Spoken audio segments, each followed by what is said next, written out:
Muhammad bin Salam meriwayatkan kepada kami, katanya Abdah memberitahu kami dari Hisham, dari ayahnya, dari Aisyah. Beliau berkata, Rasulullah sallallahu alaihi wasallam apabila menyuruh orang, baginda akan menyuruh mereka melakukan amalan yang mampu dilaksanakan. Tetapi mereka pula berkata, kami tidak sepertimu, wahai Rasulullah, kerana sesungguhnya Allah telah mengampunkan dosamu yang terdahulu dan yang terkemudian. Maka marahlah Rasulullah sallallahu alaihi wasallam sehingga nampak tanda-tanda kemarahan pada wajahnya. Kemudian baginda sallallahu alaihi wasallam bersabda, sesungguhnya yang paling bertakwa dan yang paling tahu tentang Allah di antara kamu adalah aku.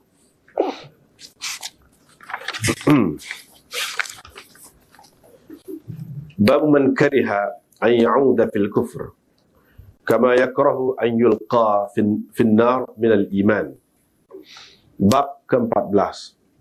Orang yang tidak suka kembali kepada kekufuran, seperti mana dia tidak suka yakni dirinya dicampakkan ke dalam api, adalah kerana imannya.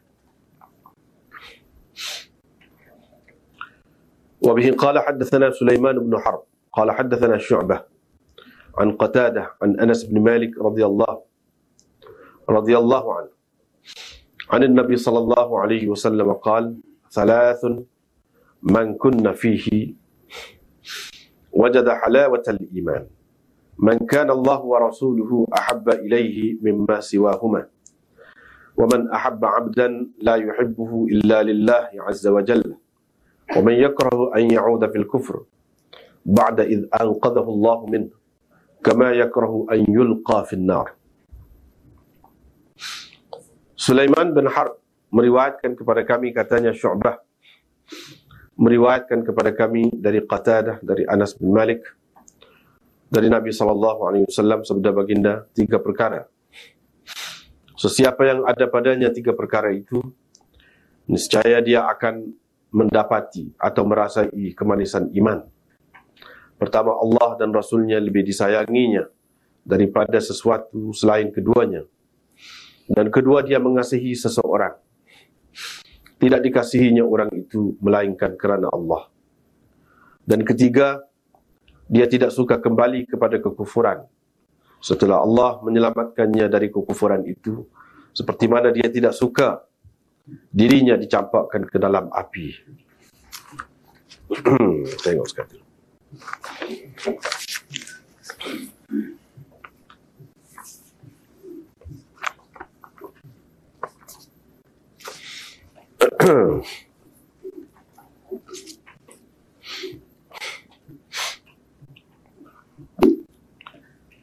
Ini masih lagi dalam bab iman.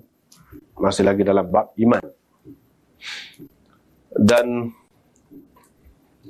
seperti mana kita maklum, Imam Bukhari dalam Kitabul Iman ini, dia itulah yang asasnya, iaitu dia nak tolak pendapat Murji'ah yang mengatakan amalan tidak berarti, tidak bermakna apa-apa, tidak berguna kepada seseorang itu. Kalau seseorang itu sudah beriman, cukup, tak ada amalan baik.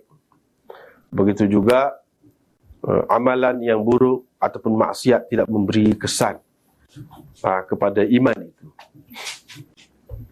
Buat macam mana maksiat sekalipun, tidak ada apa-apa terjejas iman itu. Jadi maksud Imam Bukhari seperti mana kita sudah maklum dalam bab-bab yang lepas, itulah yang utamanya. Kemudian seperti telah kita sebutkan sebelum ni, iaitu Imam Bukhari ni tajuk dia tu yang istimewa, yang berbeza daripada kitab-kitab yang lain. Adapun hadis itu banyak daripadanya serupa juga dengan kitab-kitab hadis yang lain. Cuma tajuk dia, dia nak cerita, nak sampaikan maksud dia tu dengan membuat tajuk yang tersendiri. Tajuk itulah yang perlu difahami, baru kita faham. Baru kita faham maksud dia tu. Kalau tidak, Tak faham. Itu yang jadi susah sikit Bukhari. Ada beberapa perkara Bukhari ni, Sahih Bukhari ni dia susah kerana salah satunya tajuk dia tu kadang-kadang kita tengok tidak sesuai pada zahirnya, tidak sesuai dengan hadis yang dikemukakan, dengan apa yang hendak dibuktikan olehnya. Jadi untuk kita nampak kesesuaian dia tu, munasabah dia tu, terpaksa kena hurai di situ, kena perjelaskan. Kalau tidak, kita nampak mana pada zahirnya kadang-kadang lah tidak sesuai. Misalnya tajuk ni. Itu yang pertama. Yang kedua, selalu juga kita jumpa dalam Sahih Bukhari ni, dia pengulangan hadis dia, bulan hadisnya. Hak banyak tu sebenarnya tidak banyak sangat, tetapi dia berulang-ulang. Dia berulang-ulang hadis dia tu. Itu pun menimbulkan kemuskilan juga kepada orang yang tidak mengaji Sahih Bukhari. Apa jadi berulang? Sedangkan kita tengok dalam kitab-kitab yang lain tidak lagu tu. Itu yang kedua. Yang ketiga, kadang-kadang yang menyebabkan jadi susah nak faham Sahih Bukhari ni, dan memang kena mengaji lah, kena belajar. Kalau tak mengaji, boleh dikatakan tak faham lah, tak faham Bukhari. Yang ketiganya sebab dia selalu ringkas-ringkaskan hadis dia. Selalu. Sepatutnya dia sebut panjang, dia peringkas. Jadi dia kira sudah disebut di tempat lain sekali yang terperinci itu, dia tak sebut dah. Di sini dia kerana ada sesuatu maksud dia peringkas, ambil yang dimaksudkan saja. Menyebabkan kadang-kadang jadi orang keliru, orang ingat hadis lain. Ini yang ketiga yang menyebabkan jadi susah Bukhari, susah. Yang keempat, kadang-kadang kita akan jumpa ni, akan datang ni, dia nak cerita benda lain zahirnya. Kalau nak kira hadis yang lebih sesuai dengan hal dia nak cerita tu hadis lain, dia tak bawa hadis itu. Dia bawa hadis yang zahirnya kurang sesuai dengan tajuk yang dibuatnya. Itu susah. Sepatutnya dia guna hak sesuai, tapi dia tak guna gitu. Kenapa Imam Bukhari buat gitu? Ini menjadi kemuskilan. Sebab tu jadi payah. Bukhari ini memang paling payah lah. Kalau dalam kitab hadis ni, kitab hadis ni, kita maklum Bukhari ni sebagai kitab hadis yang paling sahih. Gitu je. Dari segi nak baca Bukhari tu memang susah, paling susah. Nak ambil isi dia, maksud dia tu. Kalau semata-mata hadis dia tu boleh kira lagi. Maksud dia kadang-kadang tidak sesuai hadis. Dia ada sebab dia sendiri. Kalau kita belajar, kita boleh tahulah tu. Dan agak susah sebenarnya kalau kita belajar Bukhari, nak suruh mudah, nak buat jadi mudah, tak mungkin. Sebab itulah ulama-ulama dia ada buat ringkasan, orang panggil tajrid Sahih Bukhari. Tajrid Sahih Bukhari ni satu, dia tidak sebut sanad dia tu, selalu pergi kepada hadis, kan macam kita baca tadi, hadatsana Muhammad bin Salam qala akhbarana, begitu gini, tak ada dalam tu. Dia ada hadis dia saja. Satu. Yang keduanya, dia ringkaskan itu hak berulang-ulang tu dia buat. Sebab itu banyak ada usaha-usaha macam tu. Misalnya kitab Jawahirul Bukhari. Itu usaha ke arah tu lah.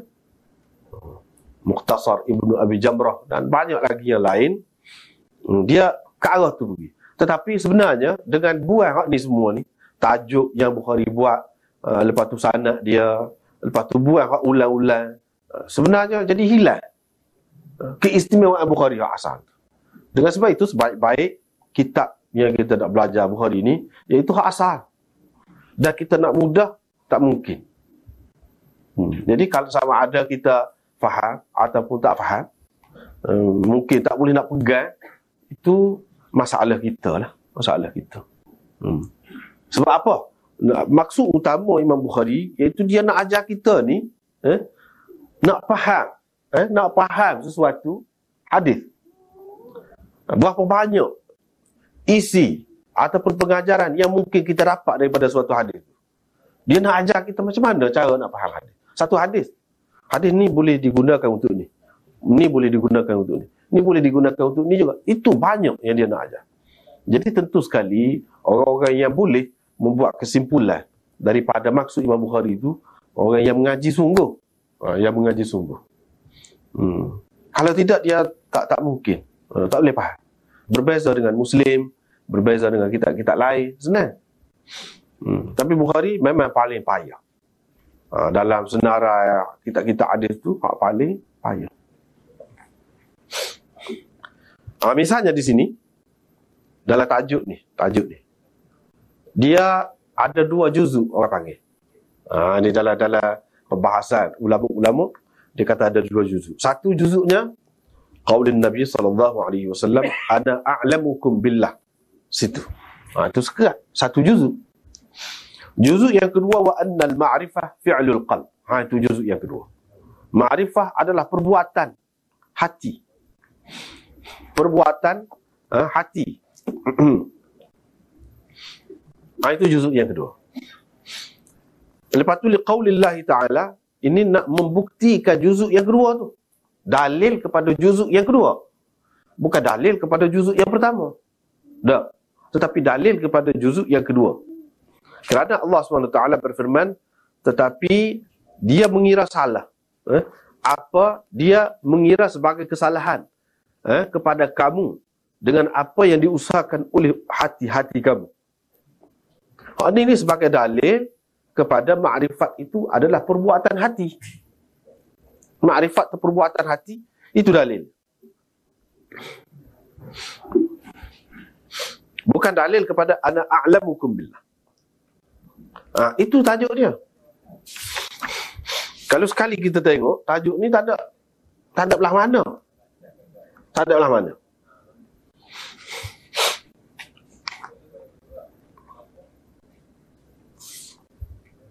Kita tengok dalam hadis dia, hadis dalam bab ni.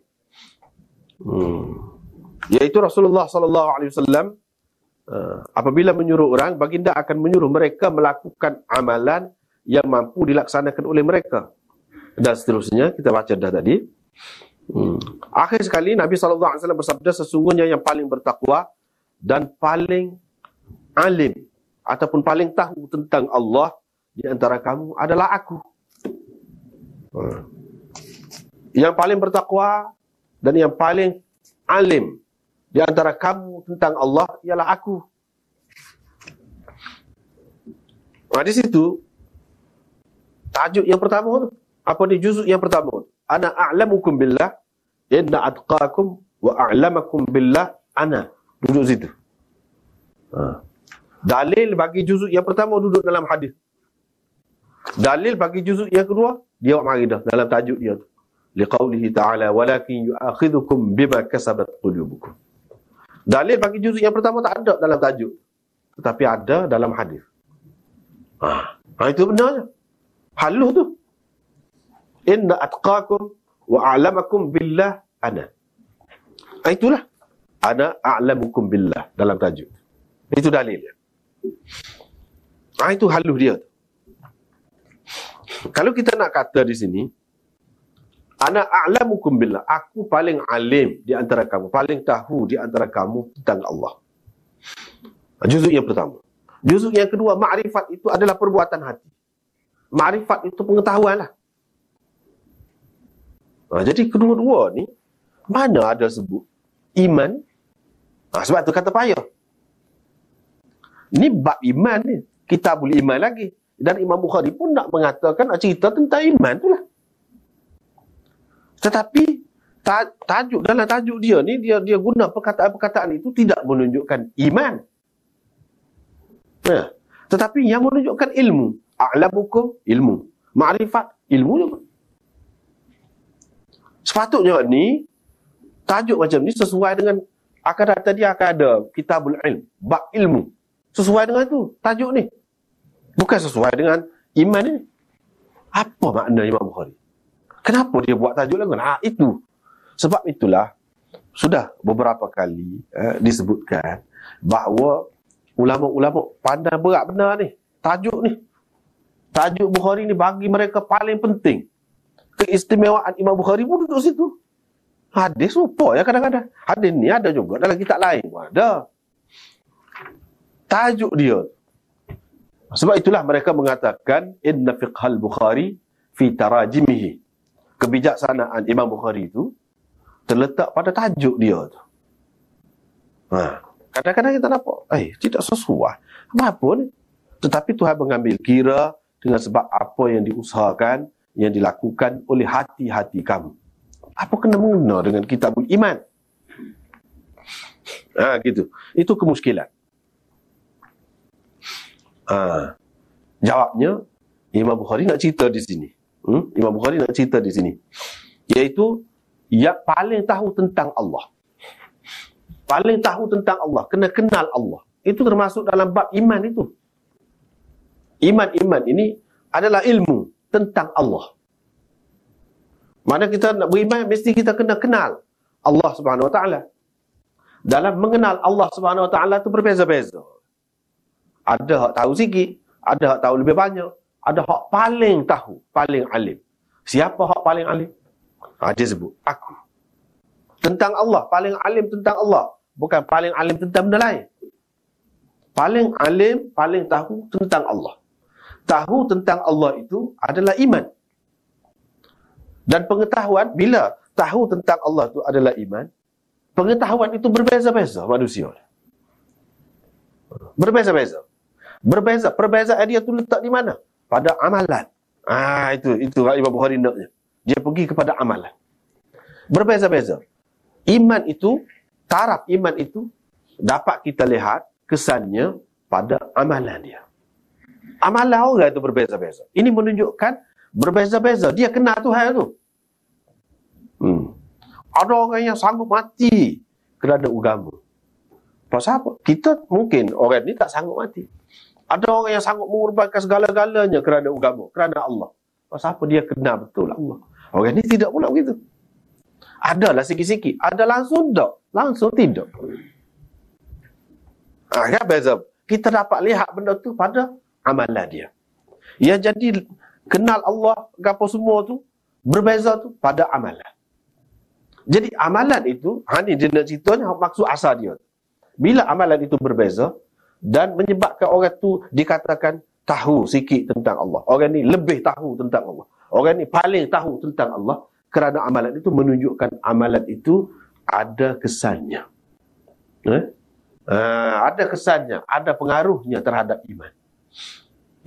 Inilah katakan iman itu bertambah, iman itu berkurang. Dari segi mana? Dilihat dari sudut amalan dia tu. Sebagai juzuk kepada iman, ataupun sebagai, bukan juzuk, tetapi kesan kepada iman itu. Itu kita dapat lihat. Jadi orang-orang Murji'ah kata amalan tu tak ada guna, macam mana? Sedangkan kita tengok, orang yang lebih iman dia tu, apabila lebih amalan dia tu lah. Dalam segala-galanya, lebih. Itulah maknanya dia lebih kenal terhadap Allah SWT. Itu. Itu Imam Bukhari naknya. Dia nak tolak Murji'ah tu. Nak tolak Murji'ah.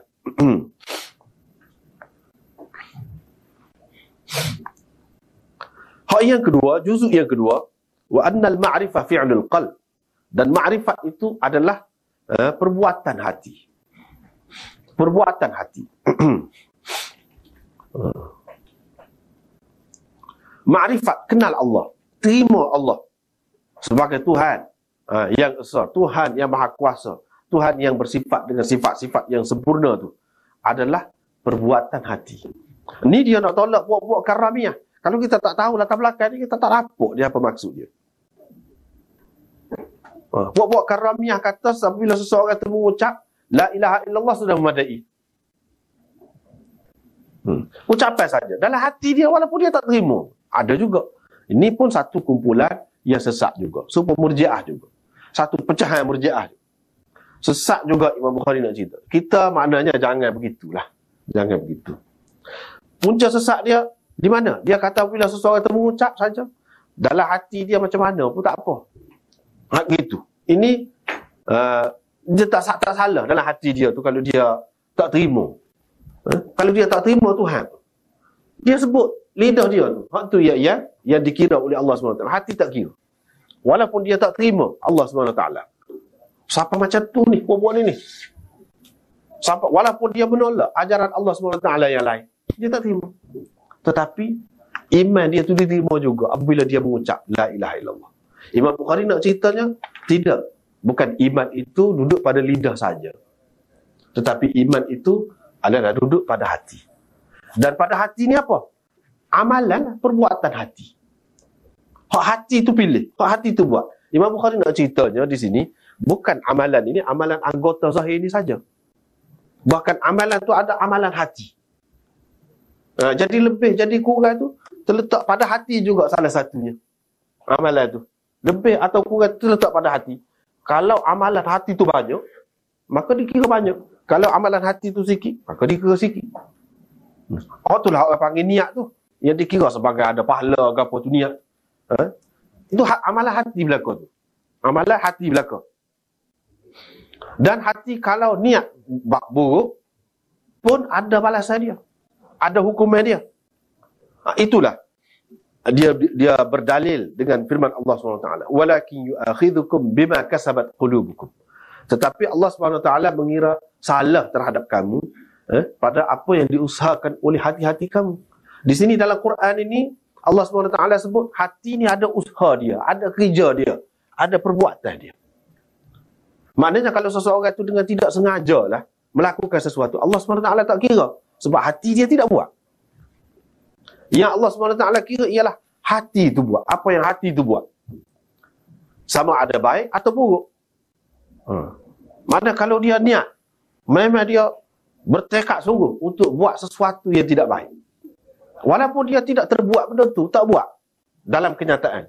Dikira berdosa juga. Tulis dah. Tulis dah. Tulis dah tu. Kalau sekiranya dia bertekad sungguh. Tulis lah. Kalau sekiranya dia bertekad sungguh. Kalau dia tidak bertekad, lain. Lintasan hati saja itu lain. Hak tu tak tulis. Hak ni Imam Bukhari kata ni, dia berdalilkan dengan ayat ni, bima kasabat qulubukum. Kasabat tu mana usaha sungguh. Dengan ikhtiar, dengan pilih, dengan penuh kesedaran. Dan memang nak buat sungguh. Hak tu Tuhan ambil kira sebagai kesalahan. Tetapi kalau hak tidak begitu, Tuhan tak kira. Maknanya ada perbuatan hati. Siapakah hati itu ada perbuatan? Tuhan kira. Salah ke ataupun baik? Apatah lagi perbuatan hak zahir ni. Ni dia nak menolak hak tadilah, Murji'ah tu. Yang mengatakan perbuatan ni tak ada kesan apa-apa kepada iman seseorang. Baik, kalau dia tidak niat terbuat benda tu. Kalau tidak niat tak dikira. Sebab tu dia kata walakin yu'akhidhukum bima kasabat qulubukum. Tetapi yang dikira sebagai salah ialah apa yang diusahakan oleh hati-hati kamu. Nak ceritanya di sini, hati ni pun ada usaha dia juga. Hak tu Imam Bukhari nak cerita. Ada amal dia juga. Bukan amal ni tangan saja amal. Tidak. Hati pun ada amal juga. Dengan sebab itu kalau seseorang tu tak boleh nak buat apa dah. Tapi hati dia dengan Allah SWT ingat sama. Dikira. Tuhan kira tu. Walaupun dari segi zahir ni tak ada dah, orang tak nampak apa dah dia ni. Tak nampak dah dia ni nak kepada Islam apa. Tapi kalau hati dia tu nak, Allah SWT kira. Itu perbuatan hati. Perbuatan hati banyak nak buat benda baik ni apabila orang tu kenal Allah. Dia itu di situ dia berkait dengan iman. Apabila orang tu kenal Allah betul-betul. Dan dalam mengenali Allah ni ada beza-beza. Bila ada beza, ini menunjukkan ada lebih ada kurang iman itu. Sebab itu dia gunakan dalam lafaz tafdil. Lafaz tafdil maknanya paling tahu. Bila kata paling ni lebih tahu, ada hak kurang tahu. Dengan sendirinya begitu. Tercapailah maksud dia. Hak dia nak sini kepada dia, iaitu iman ini ada lebih ada kurang. Lebih iman ini apabila lebih amalan yang baik. Kurang sikit apabila kurang amalan yang baik. Amalan yang baik itu mungkin dilakukan oleh anggota zahir, mungkin juga dilakukan oleh hati. Tidak nanti anggota. Tetapi amalan tetap penting. Itu Imam Bukhari nak ceritanya. Bukan tak penting. Bukan tak ada kena-mengena dengan iman ini. Iman ini ada dalam hati saja. Lepas tu masuk syurga gitulah saja. Semua sama tidak gitu. Ada lebih, ada kurang. Lebih kurang itu kerana apa? Kerana amalan. Nak jadi amalan banyak tu sebab apa? Sebab lebih kenal Allah. Kalau kurang kenal, amalan tak banyak. Amalan pun, kebaikan pun tak banyak. Kejahatan pun banyak. Dan Allah SWT kira belaka. Hak zahir dan hak batin. Siapalah maksud Imam Bukhari. Dia nak cerita tu. Itu dia nak cerita. Ya. Katalah, kalau tak ada niat, tak diri juga. Katalah, anak lalu dah berjalan. Tengok tengok masa induk. Dia ambil matanya. Anak apa ambil? Tak ada niat nak ambil. Dia ambil. Koyok makan. Dah saya kata. Itu dari segi perbuatan. Itu sudah jadi perbuatan dah tu. Sudah jadi perbuatan dah tu. Apabila sudah perbuatan tu. Berdasarkan innamal a'mal binniyat. Ke mana? Tu mana? Ya, kalau dia ambil tu dalam keadaan tidak sedar. Maknanya niat tu maksudnya tak sedar. Misalnya dia kita kata tak sedar ni. Mengigau. Kita kata dia mengigau, dia ambil. Memang tak kira. Walaupun zahir tu ada perbuatan. Kalau cara sedar. Tidak berdosa. Tapi kalau sedar, kita tak boleh buat apa ni kata beralasan. Tak ada niat, tak jadi lah. Sebab itu berkait dengan orang dah tu. Itu soal lain. Itu soal lain. Pada tu kita ambil makan, lepas tu kita niat nak bayar ke apa itu, kena ada lah. Kalau tak ada niat nak bayar apa semua tu, dosa. Memang dosa. Tak pasal gini, aku tanya anak Ahmad datang musim-musim puasa, nasi sabu sedap. Ada lalu satu kampung, satu kawasan tanah orang. Dia jumpa lah puasa kayu tengah pucuk malam tu, dia pun ambil lah. Kata boleh kau makan tu tak? Dalam bak syubahan. Kata boleh, lepas tu kena bayar ke dia. Kau dia minta bayar kan? Ya. Jadi ini pun berkait dengan bulan puasa ni, hak dekat kita nak hadap ni. Dah. Misalnya, makan nasi kan? Tapi adakah kita niat nak buka puasa ke, tak say puasa ke, niat gitu. Misalnya kepada orang yang terlupa, tak kira lah tu lah dia katakan tak kira tu, walaupun buat tu. Sebab memang tak kira, kan tidak dikira batal. Bila dia teringat tu, dia kena berhenti. Kalau makan lagi, memanglah batal. Itu yang dikatakan perbuatan yang tidak disengajakan oleh hati, tidak diusahakan oleh hati. Lagu tu lah. Yang diusahakan oleh hati ni yang mana dengan kesedaran. Dia buat dengan kesedaran. Hak itulah yang Allah SWT ambil kira. Dengan kesedaran. Tidak sedar ni mengigau kau kita kata ataupun terlupa kau di bulan puasa makan atau minum, itu tidak dikira salah.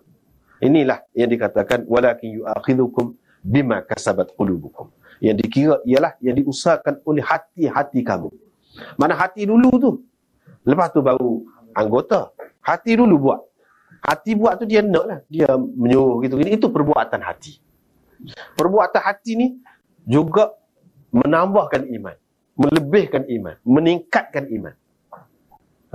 Dan hati juga menyebabkan jadi kurang iman. Tidak nanti buat dengan tangan. Tak nanti gitu. Dengan sebab itu tak boleh. Mana dalam hati ni kita dengan sengaja, dengan ingat. Memang bercita-cita sungguh. Orang panggil berniat, bertekad. Untuk buat benda salah. Tak boleh. Sebab itu sudah kira dah. Sudah kira dah. Ya? Kalau benda buka, tak kira lah. Pasal dia tak sedar. Tak sedar. Sebab itu dia kata, yang diusahakan oleh hati itu mana dengan sedar. Kalau tak sedar, tak kira. Walaupun apa-apa pun. Ikutlah dalam bentuk mana pun tak sedar tu. Tetap. Kecuali kalau tak sedar tu kerana kita pisah. Misalnya kita minum arak. Tahu dah arak tak akan mabuk, menghilangkan akal kita, menghilangkan kesedaran kita. Kita minum. Itu kira juga. Sebab kita nak minum arak tu dengan sedar kan? Dengan sedar. Dengan tahu akan jadi gini-gini akibatnya. Kira juga kalau tu. Hak tak kira ni mana dengan kita memang tidak usaha kita. Sebab itu dia sebut dalam Quran tu bima kasabat qulubukum. Kalau tidak usaha kita, tidak ikhtiar kita, tak kira. Yang dikira ialah yang diikhtiar, yang diusahakan oleh hati kita. Itu yang dikira.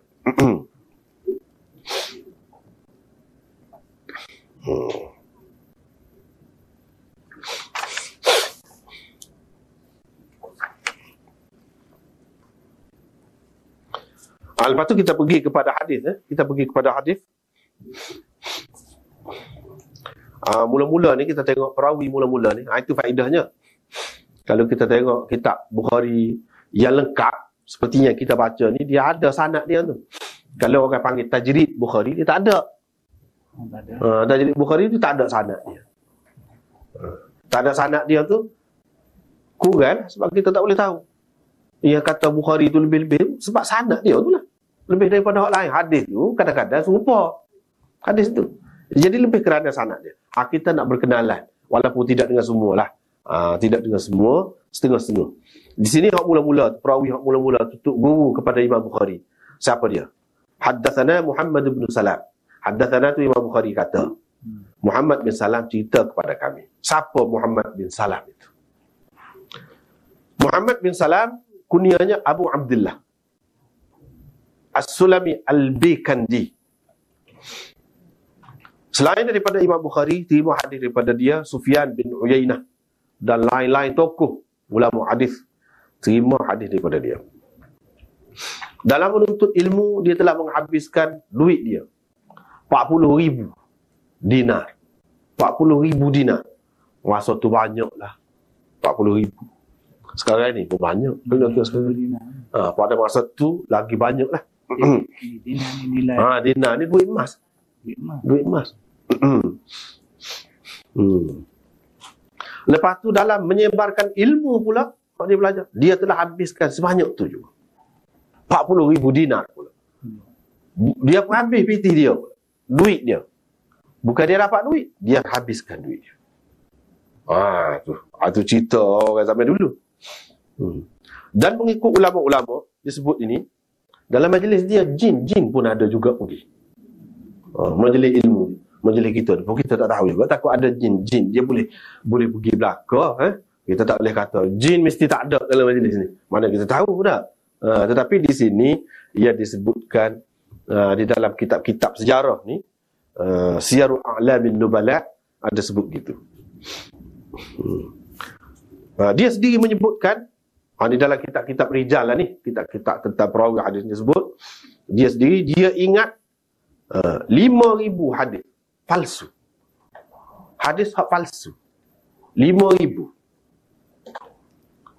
Bukan 5,000 hadis. Hadis hak palsu. Bukan hadis hak sahih. Hadis hak palsu. Mana dia cukup kenal lah hadis palsu ni macam mana. Dia cukup kenal. Jadi orang macam ni yang boleh kita harapnya, kalau dia tu semata-mata hadis sahih saja, dia tidak kenal hadis palsu, susah juga lah tu. Dia nak jadi pakar ni, dia kena kenal juga hadis palsu tu. Jangan kenal hak sihat saja. Doktor tahu sihat saja, hak sakit tak tahu macam mana. Mesti dia kena tahu hak sakit tu. Kita nak, baru kita menghargai nilai kebaikan itu apabila kita tahu kejahatan tu apa, kesan buruk dia setara mana. Barulah kita tahu kebaikan tu nilai dia setara mana. Supaya juga kalau kita kata cerah, nilai cerah ni kita tak akan tahu apabila kalau kita tak pernah kenal gelap. Begitulah seterusnya. Jadi dia tahu hadis ini. Di antaranya risalah tadi kan, risalah yang disebarkan itu penting benar-benar seumpama ini bagi kita orang yang mengaji hadis ini penting. Risalah tu minta edarkan. Sebab apa? Beberapa tahun dahulu sangat meluas tersebar, bahkan sampai dalam TV, dalam radio, mana-mana lah. Ini dekat nak puasa ni kan, sebab tu kita edarkan ini pasal dekat dengan puasa, 2 risalah berkaitan dengan puasa disebarkan. Bahkan pada ketika nak sembahyang tu, tiap-tiap malam sebelum pada tu cerita ni, tu Bilal cerita, dia kata malam ni nak sembahyang tarawih ni fadilat dia sekian banyak. Memang ada.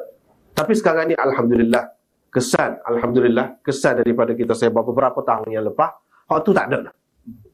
Boleh katakan dalam TV tak ada. Kesannya adalah alhamdulillah. Mana amal tu ada kesan dia jugalah. Ada kesan. Bukan amal tu tak ada kesan. Dari segi pahala pun dapat juga, dari segi kesan, dari segi dunia ni pun ada. Bila kita buat sesuatu, ada. Jadi hak tu tak ada. Sampai dia kata kalau malam ni adalah salah satu malamnya, dia sebut kalau sembahyang tarawih maka pahalanya seperti berjihad dengan nabi-nabi dulu, seperti orang mati syahid. Maknanya sampai macam tu. Sebenarnya itu tidak hadis sahih. Dhaif pun tidak. Dhaif boleh kira lagi kita kata kalau nak pakai pun. Untuk peribadi kita kata. Ini tidak. Memang hadis tu hadis palsu. Kita kena tahu. Orang yang mengaji hadis. Sekurang-kurang biarlah orang lain tak tahu. Kita yang mengaji hadis ni kena tahu. Kita kena tahu hak palsu dan kita kena tahu hak sahih. Bila kita duk tengok semua tu, lama-lama dia akan marilah satu kemampuan ataupun daya dalam diri kita untuk menilai hadis itu. Semula kalau orang cerita benda lain, kita berasa, serah tak sedap ni. Kita akan berasa. Supaya dengan orang biasa ngaji Quran kan, kali dia dengar orang ngaji Quran tak betul, dia akan berasa, tak kena. Dia akan berasa. Kalau dia tak boleh tegur selalu pun, dia berasa. Begitulah juga dengan hadis ini. Sebab hadis yang sahih, dia ada semacam cahaya. Semacam rasa dia sendiri, yang tersendiri. Yang mana kalau kita biasa, dengan dia kita akan dapat rasa. Dan hak tak sesuai dengan hak tu, kita akan berasa ganjil. Kita akan berasa pelik. Itu faedah kita mengaji hadis-hadis yang sahih. Tapi kita kena tahu juga, hadis yang maudhu' seperti Muhammad bin Salam, dia ingat hadis palsu saja 5,000. Baru senang. Baru senang lagu tu. Tapi di mana benda-benda tu berada? Hadis-hadis palsu di mana? Dia ada di jelas-jelas. Kita ni kena payah dah. Alhamdulillah, ke mana-mana pun kitab-kitab cerita tentang hadis palsu ni banyak. Tapi setengah-setengah tu tak ada. Sebab apa, benda tu baru. Sebab itulah perlu ada ulama ni, ada semua. Misalnya macam tarawih tadi, tak ada tu dalam kitab-kitab hadis mana-mana. Dalam kitab-kitab hadis palsu mana-mana pun tak ada. Dia nak tahu benda ni, orang yang mengaji hadis baru dia tahu. Sebab itu perlu ada pengajian hadis ni berterusan. Tidak kata dah Bukhari ada dah, tak perlu lah. Buat apa? Tak boleh lagu tu. Sebab apa? Benda ni, penyakit ni dia timbul, kita tak tahu bila nak timbul. Orang dulu tak ada sebut ni. Dia tu tak ada sebut tu. Cerita sembahyang tarawih ni tak ada. Sebab apa? Pada masa dulu tak timbul lagi. Dia timbul kemudian. Nak tahu tu dia orang bahagian hadis. Dia tahu. Ni tak boleh. Rasa dalam Duratun Nasihin terdapat ni. Memang ada. Duratun Nasihin ada. Tapi dia tak ayat dalam kitab mana dia ambil. Ayat tak ambil. Itu kena beringatlah. Di antara kitab yang kita kena beringat, banyak hadis maudhu' dalam Duratun Nasihin. Cerita tadi ada dalam kitab tu. Lepas tu banyak lagi lah yang lain-lain yang pelik-pelik dalam kitab tu. Dan bukan kitab tu saja. Bahkan kitab-kitab tafsir hak besar-besar pun ada. Sebab tu penting kita kena tahu. Kitab-kitab tafsir yang besar-besar banyak. Apabila mari hadis tu, dia satu bidang suku pula. Dia kena nilai suku pula. Walaupun dalam kitab tafsir, walaupun ulama terkenal ada, suku tu suku. Itu bab lain. Kadang-kadang dia hanya awak mari saja. Yang berkaitan dengan benda tu. Kepada orang zaman dulu yang mengaji, dia baca kitab, dia mengaji hadis, dia apa, tak jadi masalah. Supaya kepada orang yang hafal Quran lah, kita tulis, kita tak semua berbaris Quran, tak jadi masalah kepada dia. Tapi orang zaman sekarang ni berbeza. Dia usahakan Quran, usahakan hadis. Quran pun kalau tak ada baris tak boleh baca. Orang zaman dulu tak kira. Sebab apa? Memang sistem pengajian dia gitu. Dengan sebab itu ulama-ulama sebut hadis pun dia kira tak jadi masalah. Sebab orang faham kaedah. Orang tahu kaedah dia.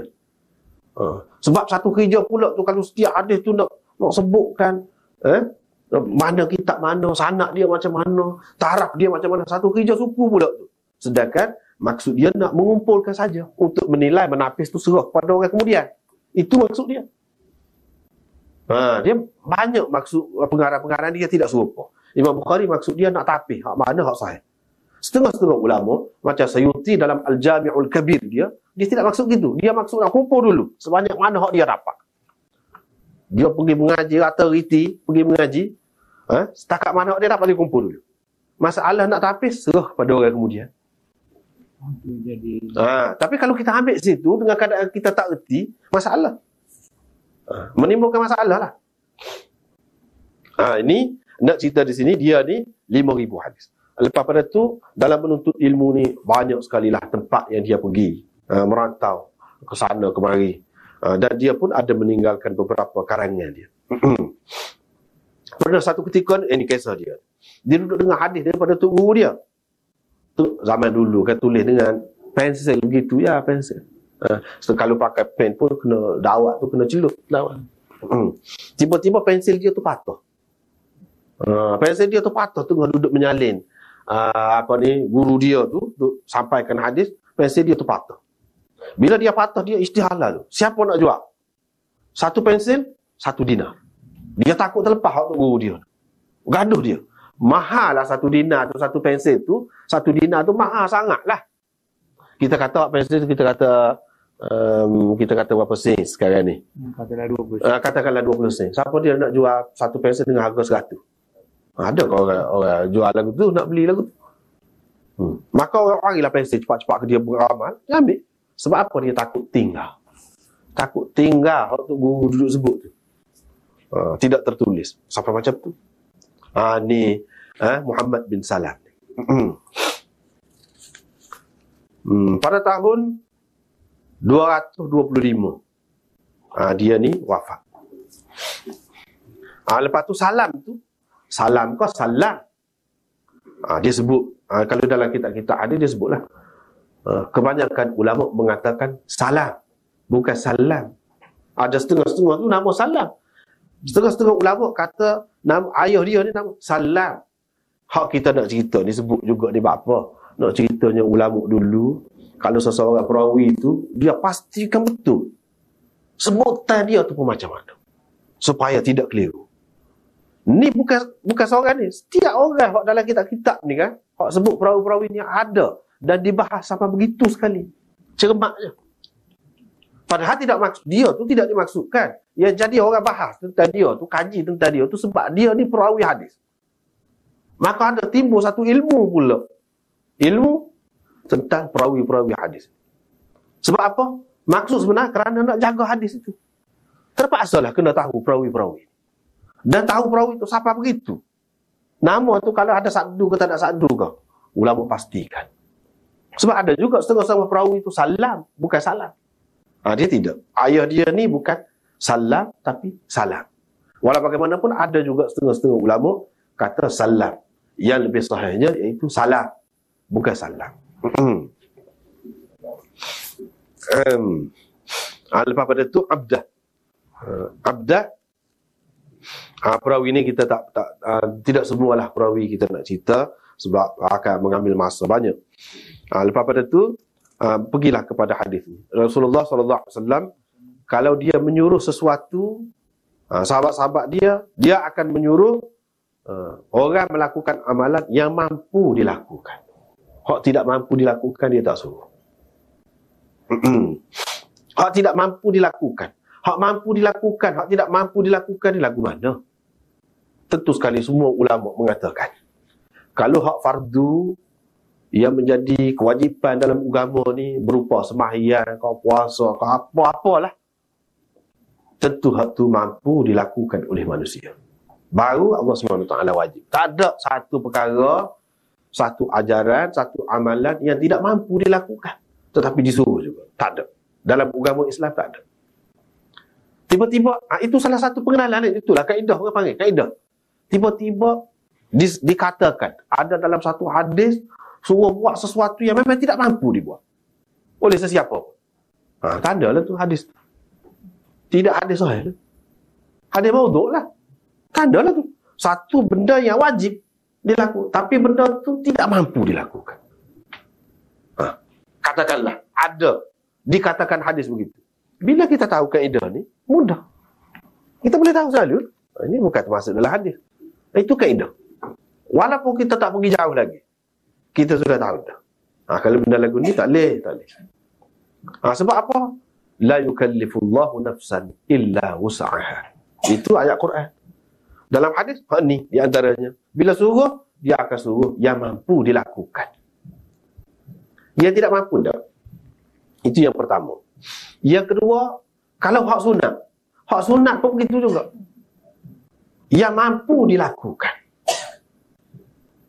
Kalau sampai tidak mampu dilakukan, misalnya katakanlah, disuruh mengaji Quran, berapa kita? 100 kali. Tapi dalam masa 1 hari. Boleh ke tidak? 100 kali habis. Suruh habis dalam 1 hari. Mampu ke nak buat? Nak baca dengan lidah mana? Itu benda-benda gitu. Jadi kita boleh nilai selalu. Dan baca Quran tu sunat. Bukan wajib. Lagu tu tiba-tiba dikatakan wajib ataupun sunat. Sunat sebagai sunat pun tak boleh. Sebab benda tu tidak mampu dilakukan. Kalau kata kita buat juga, dia akan cacat, dia akan cedera, bercanggah dengan hak Nabi SAW suruh baca tu. Dalam Quran suruh baca, warattilil Qur'ana tartila. Baca dengan baik, dengan beranjur-anjur, jaga tajwid dia, jaga apa. Tak mungkin.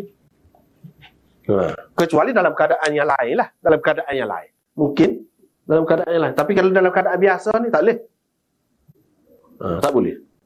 Jadi kalau orang kata berkenaan dengan wajib ni, saya tak mampu semaya 5 kali sehari. Itu masalah nafsu dia. Tak mungkin. Mana dari segi asas dalam agama ni, orang tu memang tidak mampu. Tak ada. Kalau dia kata tidak mampu, itu masalah dia. Malah dia. Ataupun tidak ada kemanisan dalam mengamalkan ajaran-ajaran agama. Itu mungkin ada lah. Tapi kalau nak kata benda tu diperintahkan dan benda tu sebenarnya tidak mampu, tak. Semua manusia mampu. Sebab dia suruh semaya, kalau tidak mampu berdiri, boleh duduk. Memang ada lah cara dia. Kalau tidak mampu duduk, sambil baring. Boleh. Mampu juga tu orang panggil. Tidak kata tidak mampu berdiri, maka tak ada lah, tak boleh semaya. Macam mana Allah SWT suruh semaya? Lepas tu kita tak boleh semaya, kita tak boleh berdiri. Tak timbul masalah tu. Sebab dia ada penyelesaian. Ada penyelesaian dia. Dalam perjalanan, kita kata gaduh ni, tak ada dia nak buat. Dia bagi selain dah kemudahan. Boleh jamak, boleh qasar. Sebab kita gaduh dalam keadaan kita nak cepat. Memang agama tu dengan sendirinya ajar perkara-perkara yang membolehkan kita melakukannya. Tak mungkin dilakukan, tak ada. Hak sunat pun Nabi SAW kenalnya lagu mana, hak dia kenal, hak dia sukanya, iaitu yang kita boleh mengekalkannya. Kalau kita boleh buat sekali saja, boleh buat lagu tu, lepas tu kita tak boleh buat dah sepanjang hayat kita. Tu dia tak suka. Dia tak suka juga lagu tu. Hak paling baiknya hak sunat, iaitu yang berkekalan. Sebab itulah dalam hadis Muslim ada disebutkan ahabbul a'mali ilallah adwamuha wa in qalla. Yang paling, amalan yang paling Allah suka ialah yang paling berkekalan, walaupun sedikit. Walaupun sedikit.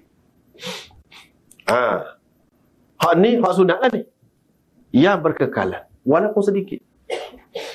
Jadi kita tak perlu kita kata nak menyusah-nyusahkan diri kita, nak buat sesuatu yang kita tak boleh kekalkan. Tak payah. Kita boleh pilih. Amalan ini banyak. Hak mana yang lebih sesuai dengan kita? Hak mana yang lebih sesuai dengan kita? Amalan berupa amalan. Misalnya kita kata kita sebagai pelajar, kita suka nak sembahyang. Memang bagus sembahyang sunat, bangun tengah malam apa semua. Nak tahajud. Lepas tu kalau baca ayat yang panjang lagi baik. Memanglah. Itu tidak dinafikan. Tetapi adakah sesuai dengan kita dalam keadaan itu? Adakah sesuai dengan kita? Mungkin kalau kita sembahyang sepanjang malam, kita kata, dan cara yang seperti itu pun tidak diajar oleh Nabi SAW. Katakanlah kerana kita terlalu minat sangat, kita nak buat. Mungkin sampai tengah hari kita mengantuk, tak boleh juga. Tidak disuruh juga lah. Ataupun kalau tidak begitu pun kita tak boleh nak mengulang kaji pelajaran kita. Tidak dikehendaki juga. Kita buat yang sesuai. Sebab konsep amalan, amal soleh ni tidak dalam bentuk sembahyang itu saja. Kita kena pilih mana yang sesuai dengan kita. Mana yang sesuai dengan kita. Kita dapat pahala, tapi jangan kita menafikan pula. Jangan menafikan. Jangan kata sembahyang tahajud tak ada kelebihan. Tak boleh lagu tu. Cuma kita tak buat. Sebab itulah sahabat-sahabat ni kan dia ada beza. Ada sahabat maknanya dia sembahyang witir sebelum tidur. Ada sahabat dia sembahyang witir selepas tidur, bangun lewat akhir malam. Dan Nabi SAW pesan kepada Abu Hurairah, dia suruh buat sebelum tidur. Sebab apa? Dia tahu dah Abu Hurairah ni ahli ilmu. Bila ahli ilmu biasanya kita nampak lagi perbezaan. Dia akan sibuk banyak dengan ilmu dia. Dengan sebab itu dia bagi kemudahan. Mana Nabi SAW bagi paduan ini tidak serupa pada sahabat-sahabat dia. Kenapa tidak serupa? Sebab keadaan orang itu tidak serupa. Situlah kita tengok. Kita kena sesuaikan diri kita. Semua tu dikehendaki belaka. Menuntut ilmu pun dikehendaki, ibadat pun dikehendaki. Jadi kita kena pilihlah ibadat dalam bentuk ilmu. Hak tu hak lebih sesuai. dengan kita. Dalam konteks kita hari ni boleh kita buat sebelum tidur pun. Boleh. Boleh.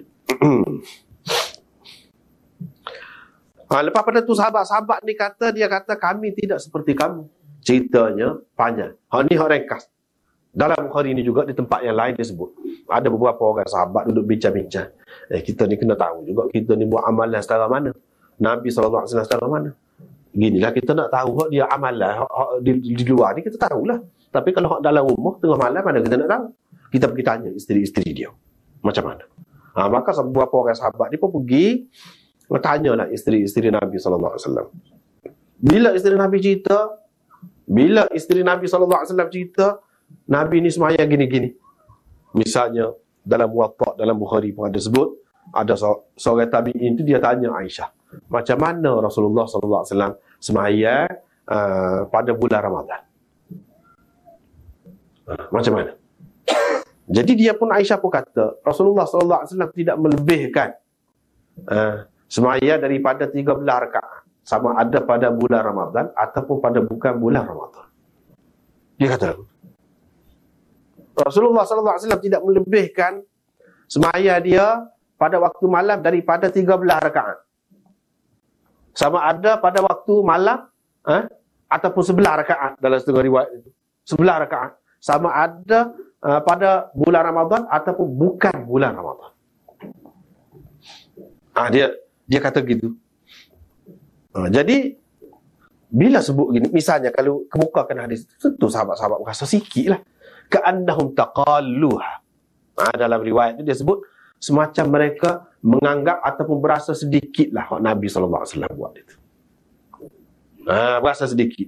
Maka ada yang kata, kita ni tak boleh nak banding dengan Nabi. Di mana kita? Di mana dia? Dia tu Allah SWT telah mengampunkan segala kesalahan dia, sama ada hak dahulu dan hak kemudian. Kita ni tidak lagu tu. Kalau lagu tu, aku nak semaya sepanjang malam. Seorang tu kata. Hak seorang tu pula kata, aku nak puasa sepanjang tahun. Hak seorang tu pula kata, ana a'tazilun nisa fala atazawwaj abadan. Aku tak sih duduk dengan perempuan. Kata dia, aku tak sih menikah sepanjang hayat. Kata dia begitu. Bila begitu, orang ceritalah kepada Rasulullah, ada sahabat-sahabat ni duduk kecek gitu. Bila begitu, dalam riwayat Nabi SAW panggil dia. Panggil. Apa cerita ni? Kamu kata lagu ni lah. Dia kata, betul, kami kata lagu tu. Nabi SAW pun kata, ni hak dia kata ni. Hak dia kata ni. Hak dia kata ni, di sini, inna atqakum wa a'lamakum billah ana. Sini dalam riwayat ni. Dalam riwayat yang lain, dalam Bukhari juga ada sebut, dan dalam kitab-kitab lain dia ada sebut, kamu kata lagu ni betul ke? Dia kata betul, kami kata lagu tu. Nabi SAW pun kata, ni hak dia kata ni. Hak dia kata ni. Hak dia kata ni, di sini, inna atqakum wa a'lamakum billah ana. Sini dalam riwayat ni. Dalam riwayat yang lain, dalam Bukhari juga ada sebut, dan dalam kitab-kitab lain dia ada sebut, antumul ladzina qultum kadza wa kadza. Kamu hak kata begini-begini? Kalla wallah inni la akhsyakum lillah wa atqakum lahu lakinni asumu wa uftir wa usalli wa arqud wa atazawwaju an-nisa faman raghiba an sunnati falaysa minni. Itu hadis ni. Ni kata, jangan sekali-kali, jangan, demi Allah, janganlah buat lagu tu, kata dia. Sesungguhnya aku paling takut kepada Allah di antara kamu, dan aku paling bertakwa kepada Allah di antara kamu. Tetapi aku juga berpuasa, aku berbuka, aku bersemayang, aku juga tidur, kata dia. Aku juga berkahwin dengan perempuan, aku juga berkahwin, kata dia. Faman raghiba an sunnati, oleh itu sesiapa yang tidak suka kepada sunnah aku, hak cara aku tunjuk itulah, falaysa minni, bukan dia dari kalanganku. Itu yang disebut. Nabi SAW bahkan dalam riwayat kita baca ni marah. Dia marah sehingga nampak kemarahan, tanda kemarahan pada wajahnya. Nampak marah. Sebab apa marah? Di sini ada beberapa perkara. Nabi SAW marah.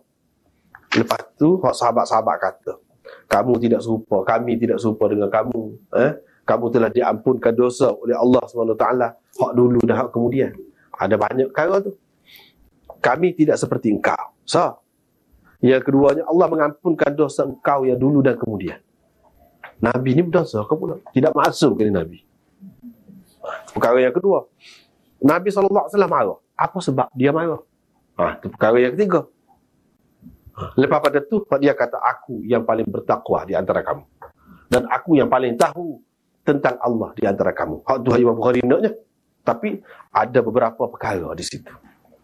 Ada beberapa perkara. Yang pertama, sahabat kata, kami tidak seperti kamu. Nabi SAW, hak marah tu, di antara sebab marah tu, sebab kata tak seperti kamu. Tak seperti kamu tu, dia boleh keliru tu banyak tu. Kalau kata tak seperti kamu. Maknanya seseolahnya Nabi ni bukan manusia kah? Kami tidak seperti kamu. Kamu, Nabi-Nabi, ataupun kamu tu, engkau tu maksudnya Rasulullah saja. Kamu tidak seperti kami, tidak manusia. Tidak manusia. Jadi, situ salah dah. Kalau kata tidak manusia. Sedangkan dalam Quran, Allah SWT ajarkan suruh Nabi wa'ya. Innama ana basyarum mithlukum. Aku manusia seperti kamu. Ya sebab kita tekankan hak ni. Dan dalam hadis ni pun dia ada sebut dah. Bila kata gini Nabi marah, banyak dah contoh. Dalam Quran pun ada sebab. Kalau Imam Bukhari dulu, Murji'ah, dia duduk tentang, dia duduk marah. Dia duduk tajuk-tajuk ni nak tuju situ saja. Sekarang ni banyak pula. Hak zaman Imam Bukhari tak ada. Ada pula ajaran-ajaran sesat yang lain. Banyak pula. Kalau di Pakistan dan di India, dia ada satu kumpulan. Orang panggil kumpulan Berelwi. Ni hak baru. Baru pula lama dah juga. Kumpulan Berelwi ni dia menganggap Nabi ni tidak serupa manusia. Itu kepercayaan dia. Nabi tahu segala perkara. Nabi dapat melihat daripada kubur dia melihat segala perkara dalam dunia. Akidah dia lah tu. Akidah dia. Dan Nabi tahu segala perkara. Jadi bercanggah dengan hadis-hadis kan banyak kita jumpa Nabi SAW tak tahu benda ni. Dia tanya sahabat dia. Banyak perkara. Dia kata tu cerita dulu belakang. Lepas pada tu Allah SWT bagi tahu kepada Nabi, dia tahu belakang. Dan cerita benda ni pahaman Berelwi ni ada juga di kalangan kita ni sikit sebanyak. Cuma kita tak tahu dia ni nama gapo mari mana, kita tak tahu punca. Misalnya kita dekat duk belajar sirah. Kalau zaman dululah, sekarang ni alhamdulillah sirah tu banyak berubah dah juga. Sirah Ustaz Mustafa mengajar pun lagu lain. Dia tak ada sebut benda tu. Jadi kalau masa-masa dulu dia ada sebut ni Nabi kan, dia bila berjalan dia tak ada bayar. Tak ada bayar. Tu banyaklah tu. Banyaklah tu. Ni Berelwi pegang kuat benar lah tu. Sebab apa? Dia bukan manusia. Kalau manusia dia ada bayar. Kalau manusia ada bayar. Itu satu. Lagi kepercayaan dia bila Nabi SAW jalan ke mana-mana mesti awal begitu dia. Nak ada bayar lah ke mana? Dah awal ada. Itu kepercayaan dia. Tak kena tu. Tak kena. Kita baca dalam hadis-hadis Bukhari akan jumpa lah. Nabi SAW suruh sahabat dia pasal khemah ke apa.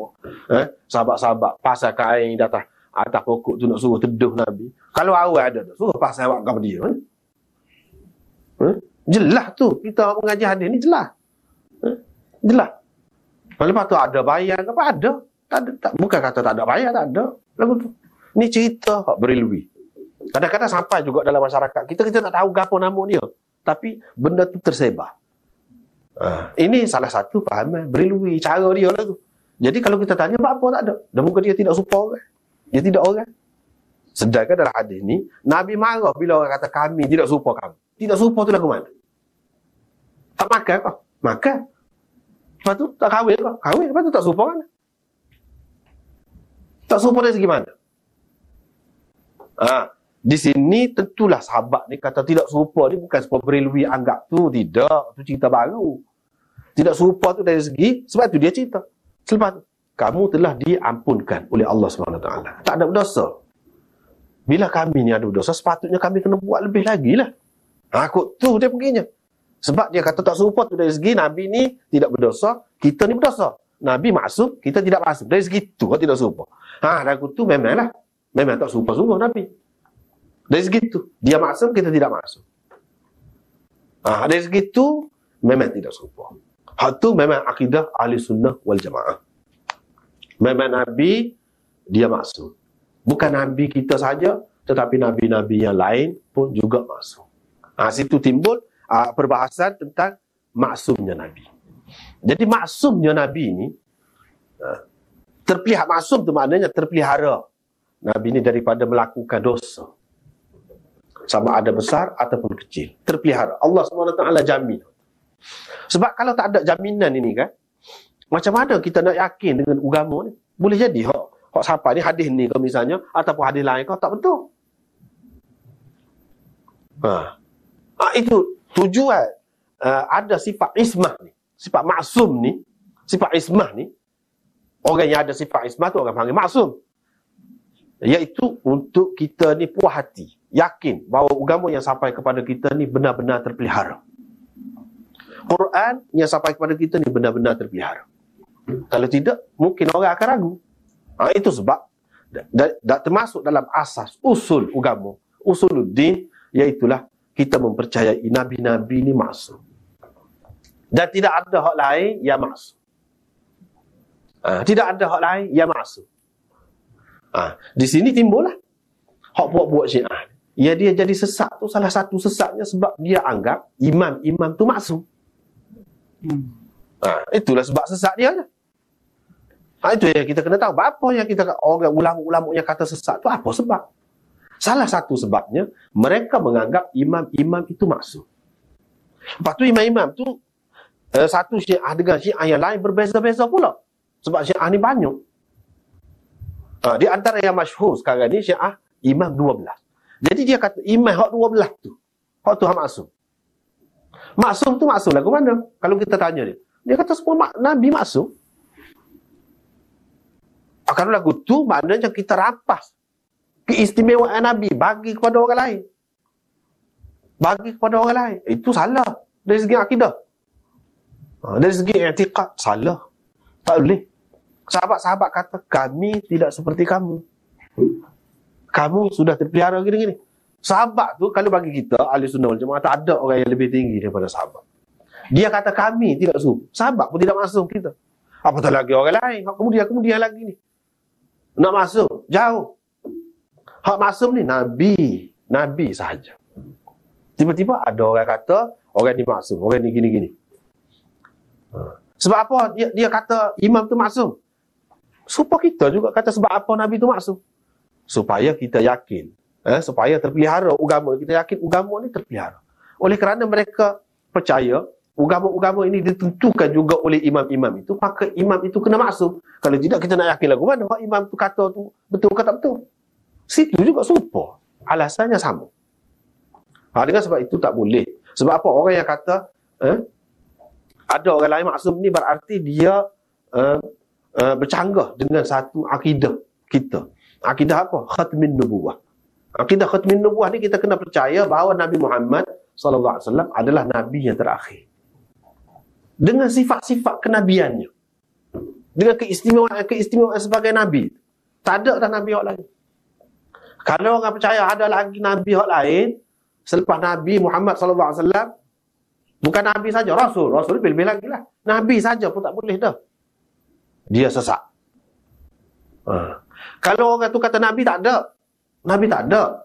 Tapi ada imam. Ataupun wali. Ataupun apa-apalah kita kata. Tetapi tarafnya, dia mempunyai sifat. Salah satu saja.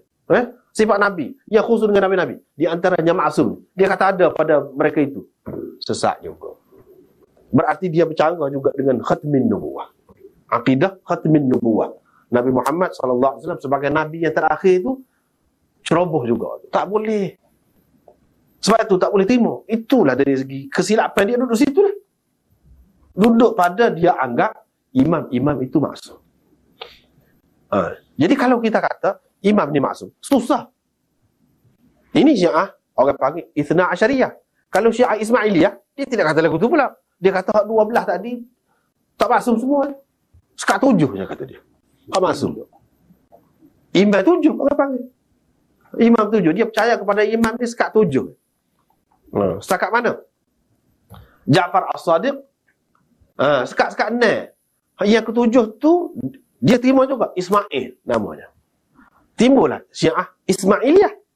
Ismail, anak kepada Ja'far Shadiq yang bernama Ismail. Hak tu hak maksum. Hak Syiah imam yang 12 percaya ni, imam yang ketujuh selepas pada Ja'far Shadiq, anak dia hak nama Musa Kazim. Hak tu hak maksum. Dan mana tak terima. Hak ni hak imam 12 ni pula tak terima pula Ismail sebagai maksum. Bahkan dia kata sesiapa yang terima Ismail itu sebagai imam dia, sesak pula dia kata. Kafir pula dia kata. Sama sendiri dia. Susah, tak suk. Dengan sebab tu kesesatan dia ni, dia bukan berhenti sekat tu, dia panjang pergi lagi. Orang-orang kemudian dia kata imam yang ke-12 lama dah, 1000 tahun lebih dulu lagi. Tak ada. Dia kata tak mati, ghaib saja. Tetapi orang kata dalam keadaan imam dia ghaib, kita nak tahu macam mana benda ni boleh ke tak boleh kan. Kalau imam ada senang, kita tanya dia selalu, tak payah tanya orang lain dah. Mungkin dia maksum ada sekali dengan kita. Dia kata tak boleh. Imam hak yang ke-12 tu Imam Mahdi lah. Hak tu akan keluar kemudian. Jadi orang tanya pula. Orang kata kalau lagu tu orang-orang lain yang duduk bawa agama ni beza pula pendapat tu. Misalnya ulama-ulama dalam Syiah kan bukan sependapat. Orang ni kata gini, orang ni kata gini. Hak mana so kita nak pegang? Hak mana so kita nak pegang? Dah serupa dengan orang lain juga. Tadi dia kata alasan ada imam 12 tu supaya agama ni terpelihara. Kita yakin terpelihara. Dah imam tak ada. Macam mana kita nak yakin agama ni hak ada sekarang ni terpelihara? Hak mana so? Susah. Dia tak boleh jawab. Maka dia terpaksa adakan satu teori baru. Teori baru. Dia panggil teori naib imam. Sesak pula tu. Naib pula. Jadi imam tu kata dia maksumnya supaya imam juga. Dulu tak ada cerita tu. Ni benda beratnya. Salah seorang naib imamnya siapa dia? Kita tak tahu, ramai tak tahu. Khomeini itulah salah seorang naib imam. Ya kena puluh lebih. Mana daripada Imam Mahdi nusuk. Jadi naib imam tu kononnya boleh berhubung dengan tu imam. Hak sebenar. Tetapi dia ada satu akidah lain pula dia panggil. Imam Mahdi ni dia ada masa dia raib tu. Raib kecil dia panggil. Ada raib besar. Semasa dia raib kecil, raib sughra tu, ada lagi orang-orang tertentu boleh jumpa dengan dia. Orang-orang tertentu ya, bukan semua juga. Tetapi sampai satu peringkat dia berlaku raibah kubra dia panggil. Raib besar. Hak tu tak ada siapa dia dah boleh jumpa. Dah kalau tak ada siapa dia boleh jumpa, macam mana nak imam ni boleh jumpa dengan imam dia? Cuba buktikan bila dia jumpa. Sebab tu tak lagi dia sesak, memang tak lagi. Asal dia hanya puncanya pasal dia bui sifat ismah tu kepada orang lain selain daripada Nabi. Tu puncanya. Supaya juga agama baru selepas Nabi kita Muhammad sallallahu alaihi wasallam, agama baru, agama Sikh misalnya. Dia agama kemudian lagi. Bukan agama macam Kristian ni dulu lagi. Sebelum Muhammad lagi. Buddha apa sebelum lagi. Hindu apa sebelum. Ni macam Sikh. Dia kemudian. Jadi kalau macam Sikh tu, guru Nanak tu, orang dia menganggap macam Rasul, Nabi. Kita boleh terima? Tak boleh. Orang Islam sama sekali. Tak mungkin terima. Tapi kalau Sri Rama, Krishna, orang Hindu pegang, boleh jadi dia Nabi. Boleh jadi. Sebab dia dulu sebelum daripada Nabi. Ada kemungkinan. Cuma orang kemudian seleweng kata dia ni Tuhan. Sebab Nabi Isa lah. Nabi Isa tu, dia tak pernah mengaku dia tu Tuhan. Tapi orang kemudian dia kata dia Tuhan. Supaya juga Rama tu orang. Krishna tu orang. Tapi pokok dia buat Tuhan. Boleh jadi. Boleh jadi. Tetapi kalau macam Guru Nanak, tidak boleh jadi. Mustahil. Bagi kita orang Islam. Sebab apa? Dia selepas Nabi Muhammad sallallahu alaihi wasallam. Selepas Nabi tak ada siapa boleh mengaku sebagai Nabi. Kalau mengaku, tak betul. Itu kaedah kita. Kalau tidak mengaku sebagai Nabi, atas nama wali ke, atas nama imam ke, ada sifat Nabi, pun tak boleh. Sifat Nabi lah mana? Dia dapat wahyu, misalnya. Itu keistimewaan Nabi tu. Khusus untuk dia. Kita kata orang lain dapat wahyu. Sesat. Ilham lain. Dia dapat ilham. Saya dapat ilham. Tak apa tu. Ilham lain. Wahyu lain. Wahyu ni khusus dengan Nabi saja. Tiba-tiba ada orang kata, dia dapat wahyu. Tak boleh. Sesak dah tu. Tak boleh lagi.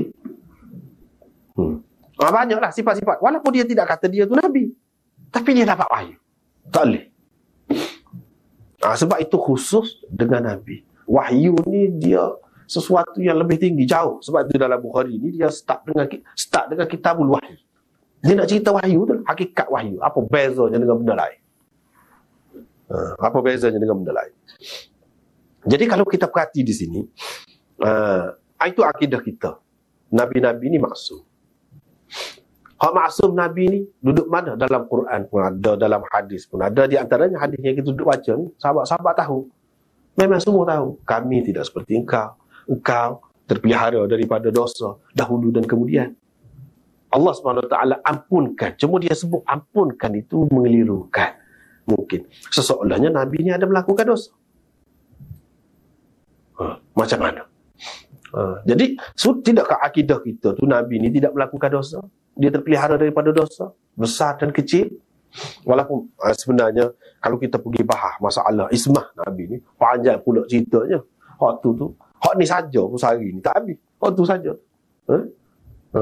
Maksum dia tu lah ke mana? Masa kecil, sebelum jadi Nabi, setara mana maksum? Tu banyak perbahasannya. Kita tak usah pergi jauh kat situ. Cuma nak cerita selepas jadi Nabi, pendapat yang muktamad, yang sahih, iaitu Nabi-Nabi ni dia tidak melakukan dosa besar dan dosa kecil. Tetapi dalam hadis ni kita nampak Allah telah mengampunkan dosa engkau yang dahulu dan kemudian. Apa makna? Allah telah mengampunkan dosa engkau yang dahulu dan kemudian. Ini macam Nabi SAW ni berdosa juga. Supaya dengan orang lain. Cuma Allah SWT ampunkan. Di sini tidak menunjukkan dia tu maksum. Cuma kalau maksum pun sebab Allah SWT ampunkan lah. Orang lain boleh jadi Allah SWT tidak ampunkan. Nabi ni Allah SWT ijtihad dia tu sudah diampunkan. Jadi itu mengelirukan apa makna ni. Allah mengampunkan. Liyaghfira lakallahu ma taqaddama min dhanbik. Wa ma ta'akhkhar. Dalam ayat pun dia ada sebut juga lagu tu. Serupa dengan hadis ni. Salah satu kita nak tahu hadis sahih ni, tanda dianya serupa dengan Quran. Ada lafaz lebih kurang, maksud dia lagu tu juga dalam Quran. Itu salah satu tanda. Hadis itu adalah hadis yang sahih. Ada juga hadis kadang-kadang tak ada langsung dalam Quran. Tak ada nampak serupa. Bercanggah ada. Kalau bercanggah itu tanda bahawa hadis itu tidak sahih. Tanda. Ini bagi orang yang mengaji hadis itu salah satu kaedah. Kalau sesuai dengan Quran, misalnya, ni, innallaha qad ghafara laka ma taqaddama min dhanbik wa ma ta'akhkhar. Dalam Quran, liyaghfira laka Allahu ma taqaddama min dhanbik wa ma ta'akhkhar. Ada sebut juga.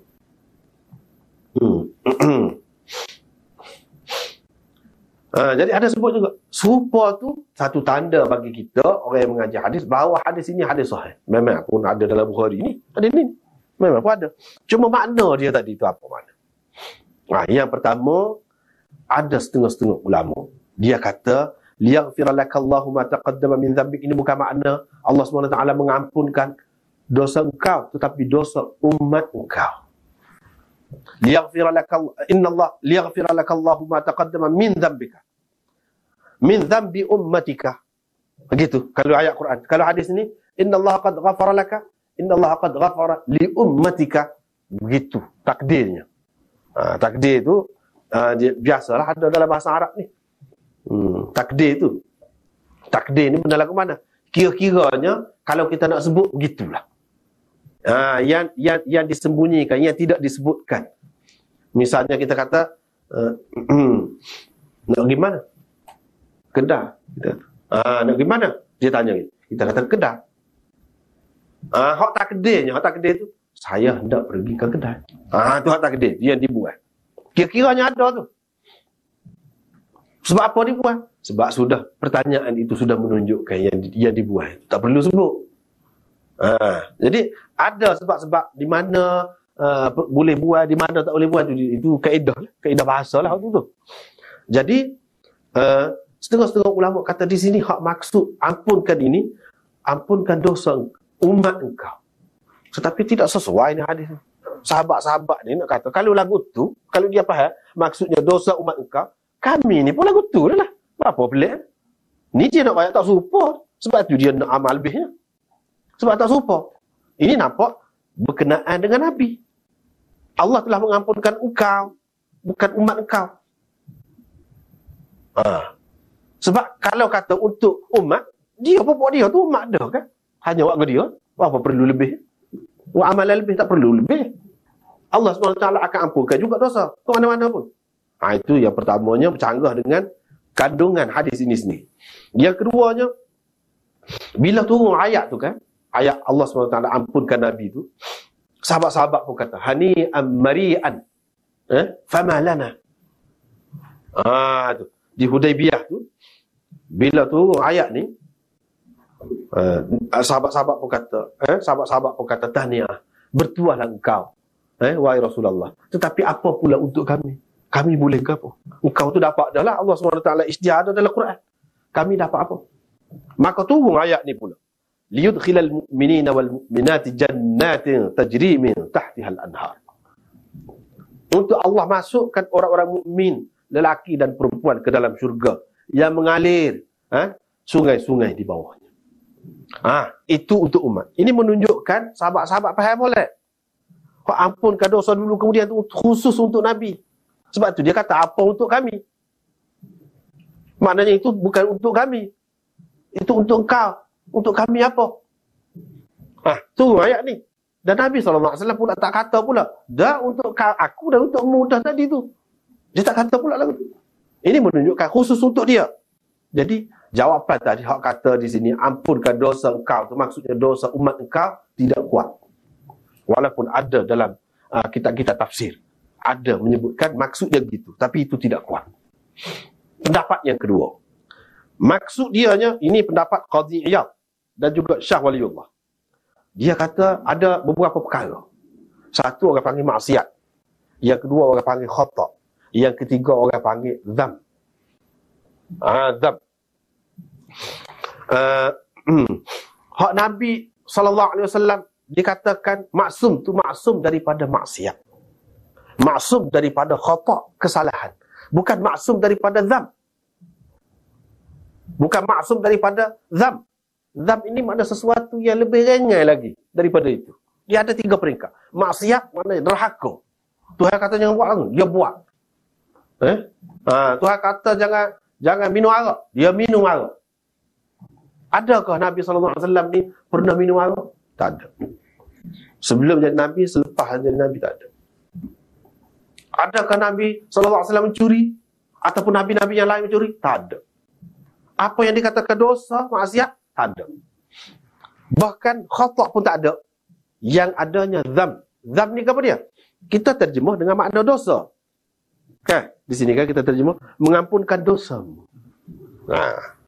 Boleh jadi kalau mengikut pendapat ini yang kedua ni, tidak tepat itu terjemahan makna dosa. Sebab ia mengelirukan. Walaupun makna umum, hak biasa dipakai, dzam tu memanglah makna dosa. Tetapi mengikut pendapat yang kedua ni, dzam itu bukan dosa. Kita tak boleh kata dosa. Sebab Nabi terpelihara daripada dosa. Dosa tu hak maksiat. Hak khata' tu. Hak khata' tu pun terpelihara juga. Khati'ah. Orang panggil khati'ah. Terpelihara juga. Hak ni dzam. Maknanya ringan lagi daripada tu. Jadi kita nak cari perkataan apa tu. Hak ringan lagi daripada itu. Ketelanjuran. Ketelanjuran. Ataupun dia terlupa ke, hak dia terlupa ke. Itu yang dikatakan dzam. Nabi lanjut ke tak? Ada terlanjur. Nantilah kita akan sebut. Ada terlanjur. Yang merupakan kesilapan lah. Kegelinciran. Yang bukan dengan sengaja. Begitu. Hak tu ada. Kegelinciran. Yang bukan dengan sengaja. Banyaklah. Itu pun Ustaz. Zam ni tak ada juga. Maknanya ada ke? Tak. Kalau zam dengan makna dosa tu, memang ada hak tu. Bagi kita. Bagi kita ada dengan makna dosa. Zam dengan makna dosa untuk Nabi tak ada. Itu perlu diperjelaskan di sini. Ini pendapat yang kedua ni. Sebab zam itu bagi dia ringan lagi daripada daripada maksiat dan daripada khati'ah. Hak ni Nabi terpelihara daripada hak dua ni. Zam ini tidak. Nanti kita akan sebutlah macam mana tidak terpelihara tu. Ini pendapat yang kedua. Pendapat yang ketiga, Tetapi mungkin pendapat yang kedua ni ada orang bantah. Misalnya dia kata innallaha yaghfiru dzunuba jami'a. Allah mengampunkan semua macam dosa. Daripada situ, kalau semua macam dosa, hak dosa besar, dosa kecil pun Allah SWT ampunkan juga. Perkataan dzam itu digunakan untuk Nabi tadi. Kalau lagu tu boleh jadi dosa yang dilakukan oleh Nabi itu kita boleh kata dosa. Dzam itu boleh kata dosa. Boleh jadi orang kata gitu. Sebab tu kita kata payah nak bahas Bukhari ni. Boleh jadi orang kata tu dalam Quran sebut Allah mengampunkan semua macam dosa. Mana hak dosa besar pun ada juga. Kan lagu tu Allah kata Allah ampunkan dosa engkau yang dahulu dan kemudian. Dosa engkau tu boleh jadi dosa besar, boleh jadi dosa kecil, dosa sungguh. Sebab Allah ampunkan ini bukan khusus untuk Nabi ni, orang-orang lain pun lagu tu juga. Allah ampunkan. Jadi tidak jelas kata dia. Hak pendapat yang kedua tadi. Tidak jelas. Tetapi orang pendapat yang kedua ni dia kata kalau dzam itu dipakai secara umum memang boleh kita pakai dengan makna dosa pun. Tetapi kalau dzam itu dibandingkan dengan 3 perkataan ni, maksiat, khati'ah, dzam, maka dzam ini dia dengan makna lain, bukan dengan makna dosa tu. Tapi kalau dzam saja memang boleh dengan makna dosa sungguh. Ini dari segi bahasa. Dari segi bahasa. Yang ketiga, ini kaedah dia. Hasanatul abrar, sayyiatul muqarrabin. Kebaikan orang-orang yang baik ni kira baik dah. Tetapi masih dikira tidak baik lagi kepada orang-orang yang hampir dengan Allah Subhanahu Wa Taala. Ini pendapat yang ketiga. Jadi mengikut demo ni, puak-puak ni, dia kata sebenarnya yang dikatakan dosa Nabi itu sebenarnya bukan dosa. Tetapi sesuatu yang tidak layak. Tidak sesuai lagi dengan Nabi. Sepatutnya Nabi hak tu pun tak ada juga. Kalau kira dosa bukan dosa. Kita kata kepada orang biasa ni benda ni kebajikan dah dia. Walaupun kebajikan dah kepada orang biasa, tetapi kepada Nabi kesalahan lagi. Misalnya kita kata sembahyang tahajud, itu kebajikan kepada orang biasa, sunat kan? Tapi kepada Nabi fardu, wajib. Sebab tinggalkan sembahyang tahajud tu masih lagi keburukan. Dikira keburukan kepada orang-orang yang hampir dengan Allah SWT. Kalau nak kira bukan salah, kalau nak kira dosa, melakukan dosa kan tu. Bagi dia. Bagi dia. Misalnya kita kata kepada orang biasa kesalahan setara ni. Tapi kalau kita kata kabinet kita kata dalam politik, dalam parti, kita kata orang parti kepada orang lain tidak salah, tapi kepada dia buat benda lagu ni salah dah. Kan beza ke tu. Untuk umum tidak. Untuk dia salah lagi. Dia masuk dalam disiplin. Melanggar disiplin. Kalau kita kata tidak melanggar pun, dia disiplin. Canggah dengan disiplin yang ditentukan. Jadi misalnya mengikut demo ni ataupun hak yang kedua tadi, kalau kita pakai dzam itu bukan dengan makna dosa. Hak yang ingat tadi. Dia kata tengok. Nabi Yaqub dalam Quran, Allah SWT ada sebutkan. Dia kata inni la yahzununi an tadhhabu bihi wa akhafu an ya'kulahu adh-dhib. Aku pusing, sedih kalau kamu nak bawa Yusuf ni pergi berkela, pergi main-main. Aku takut dia akan dimakan oleh serigala. Kata Nabi Yaqub. Salah kau kata lagu tu? Boleh jadi dia kata lagu tu sebagai alasan saja untuk anak-anak dia. Biar anak dia tu tak boleh bawa Yusuf tu pergi. Sebab dia bimbang dah. Takut-takut nanti dengki macam-macam lah. Sebab Yusuf ni banyak sangat kelebihan, keistimewaan. Dia pun kata lagu. Boleh jadi ini sekadar alasan saja. Bukan dia iktikad lagu tu. Tetapi ini salah kepada seorang Nabi. Hak lagu ni lah yang dikatakan Allah SWT ampun tu. Hak lagu ni. Akibatnya Tuhan hukum dia dalam dunia selama mana berpisah dengan Nabi Yusuf. Ni kenapa? Karena tidak patut dia seorang Nabi kecek lagu tu. Aku takut dia akan dimakan serigala. Aku takut dia dimakan serigala. Padahal kita percaya memang dia tidak kata gitu. Kalau dengan keizinan Allah, maka berlaku. Kalau tidak, tak berlaku. Dia kata lagu tu tak boleh dah mengelirukan seorang Nabi. Akibatnya, tengok, selama mana dia terpisah dengan anak dia Yusuf. Itu contoh yang kedua. Contoh yang pertama. Contoh yang kedua, Nabi Musa pernah ada salah seorang pengikut dia, di kalangan umat dia lah, tanya dia, wahai Nabi Allah, pasal hari tu dia cakap tu banyak, kena pelik-pelik lah, memang hebat lah. Maka ada salah seorang pengikut dia tanya, dalam Bukhari ni pun ada, akan datang kita akan jumpa. Tanya, ayyun nasi a'lam. Cuba ayat, siapa kau paling alim? Siapa kau paling alim? Nabi Musa pun kata, aku paling alim. Tuhan tak kena. Tuhan tak kena. Padahal betul tak salah tu kalau nak kira tu.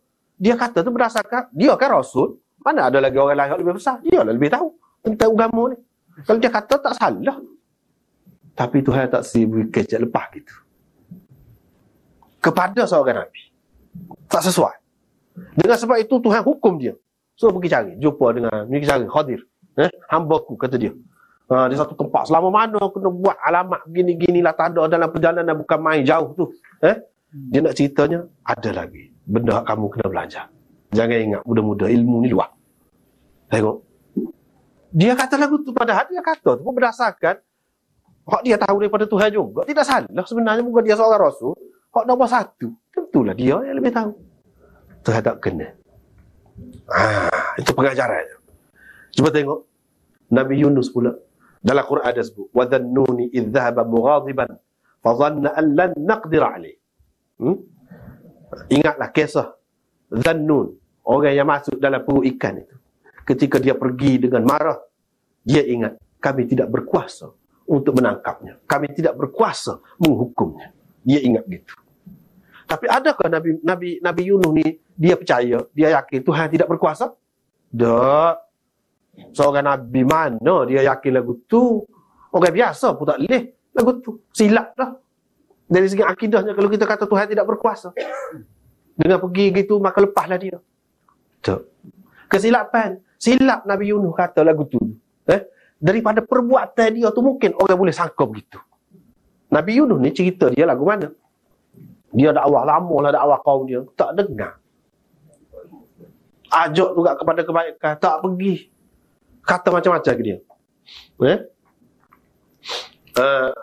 Akhirnya Nabi Yunus pun sedih. Dia mecak lah, kita kata. Ngaji. Dia tinggal pokok tu. Dia tinggal. Tinggal pulau tinggal tu, naik atas kapal. Nak pergi lain lah. Nak pergi ke lain. Serah Tuhan lah kira ni.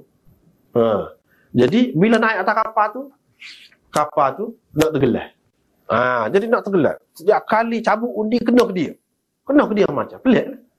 Maka dia kena terjun lah. Jadi kira-kiranya siapa dia yang kira ada orang salah ni, lari daripada Tuhan dia. Gitu kira-kiranya. Jadi bila begitu, kena dia. Lari daripada Tuhan dia tu, maksudnya dia tu lah. Lari daripada Tuhan dia. Bukan hamba. Dia. Dia terjun. Terjun tu, ikan makan. Duduk dalam ikan selama mana? Pasal apa? Pasal silap. Dan Allah SWT tidak hukum umat dia tu. Hak dia tinggal. Kalau nak kira, inilah dalam Quran disebut falaula amanat qaryatun. Hak tu dalam ayat tu. Iaitu tak ada satu umat pun yang dia tidak dengar hak nabi dia, lepas tu tidak kena hukum. Tak ada. Kecuali illa qaum Yunus. Kecuali kaum Yunus. Kaum Yunus ni kalau nak kiranya dia tak dengarlah perintah nabi. Tetapi tidak dihukum. Biasanya kalau orang lain tak dengar perintah Nabi, hancur. Hancur berlaku. Tetapi Nabi Yunus ni tidak. Dalam Quran sendiri pun disebut illa qaum Yunus. Sebab apa? Sebab kira-kiranya tidak sempurna lagi hujah daripada pihak Allah. Sebab apa Rasul dia lari? Tak sempurna. Sebab itu Tuhan tundakan. Tak jadi. Puak-puak tu kata, Yunus bagus. Mana silap tu mulu. Silap tu mulu. Yunus ni bagus dulu. Kita menyesal. Dia pak mana ni? Tak ada. Puak dia cari pula. Nak beriman. Iman Allah SWT kira di situ. Kaum Yunus. Hak lain tak. Kenapa? Kerana perbuatan dia tu boleh menyebabkan orang jadi sesat. Perbuatan dia tu boleh orang buat kesimpulan kira-kiranya dengan cara lari tu dia lepas lah berkali. Tak lepas. Pergi ke mana pun tak lepas. Tengok. Ini dikira sebagai kesilapan lah. Inilah yang dikatakan dzam. Kalau nak kata dzam kepada Nabi. Setara tu. Ini cerita Nabi-Nabi dulu. Nabi kita Muhammad SAW sendiri pun pernah berlaku. Dia duduk tengah orang-orang kafir Quraisy ni. Kepala-kepala kafir Quraisy ni, pemimpin-pemimpin Quraisy ni, mari nampak minat kepada agama. Dia pun duduk cerita kepada demo tu lah. Abdullah ibnu Ummi Maktum, hak buta tu mari, duduk tanya dia. Ni Islam dah. Nabi SAW tak cara ke dia. Sebab orang ni, nak tarik orang ni. Tu ayat Allah SWT tegur. Abasa wa tawalla an ja'ahul a'ma. Tu lah cerita. Allah SWT tak kena buat lagu. Pengikut kita ni, walaupun dia orang biasa, walaupun kita fikir dia beriman dah tak apa, tak boleh. Hak ni kita tak tahu lagi. Dia tidak salah. Kalau tak kira tak salah. Sebab maksud dia pun untuk agama juga. Dia nak tarik orang-orang tu sebab dia kira apabila pemimpin-pemimpin masuk, mudahlah orang lain-lain tu. Jadi tidak salah kalau nak kira. Tetapi cara dia Allah SWT tegur. Sebagai seorang Nabi tak boleh. Lagu tu. Hak lagu-lagu ni lah yang dia katakan Allah mengampunkan tu. Jadi kita nak letak mana? Kalau kita nak kata dosa, tidak dosa hak sebenarnya. Kesalahan. Tetapi oleh kerana digunakan perkataan dzam dalam Quran, dalam hadis, umumnya dzam ini diterjemahkan, dipakai dengan makna dosa. Kalau kita kata dosa, sebenarnya tidak dosa. Tak tepat tu. Kok mana-mana pun. Pendapat golongan yang kedua, golongan yang ketiga pun tidak termasuk dalam dosa. Sebab bukan satu dosa. Kalau kiranya, kalau orang lain buat gitu, tak salah. Tetapi dia tak boleh. Tetapi pengajaran juga kepada orang lain. Hak sebaik-baiknya, hak idealnya, seorang pemimpin ni macam mana? Dia kena ikut Nabi. Lagu tu lah. Lagu tu lah. Hak lagu tu lah. Sebab itulah, adakah Nabi SAW salah terkasar sikit dengan sahabat dia, mungkin nak pergi perang ni kan. Kadang-kadang Nabi tepuk dada. Derah dia tepuk. Sampai bekah di dada. Sahabat tu kata bekah di dada. Mana derah lah tu. Dia tepuk tu. Sebabnya orang nak pergi perang takkanlah main selu-selu. Ada ketikanya Nabi SAW tarik sahabat tu. Jadi sahabat tu terasa hati. Satu kali. Apabila Nabi SAW kata, kalau siapa-siapa ada saya secara peribadi, buat silap dengan dia, hari ni, dia boleh balas. Boleh balas. Boleh kisos hari ni. Ada ke apa? Siapa-siapa? Ada seorang sahabat tu, dia kata ada. Saya, katanya. Rasulullah buat saya sakit hari tu, katanya. Nah, lagu mana? Dia kata saya, Rasulullah tarik ni. Sini kena sini. Tapi, saya tak boleh. Saya nak ukur kena pecah baju sebab hari tu saya tak pakai baju, katanya. Jadi sahabat tengok dia apalah dia ni. Nah, pusing lah lagu mana nak buat ni nak? Nak ukur Nabi ni pula nak. Dia kena pecah baju, kata dia. Saya nak juga balas. Nah. Nabi SAW pun pecah baju tak apa. Ukur. Dia pun pergi terkadak dia siung. Tempat Nabi SAW buat dia tu sakit tu, dia siung situ. Sahabat-sahabat pun baru faham. Oh, begitu.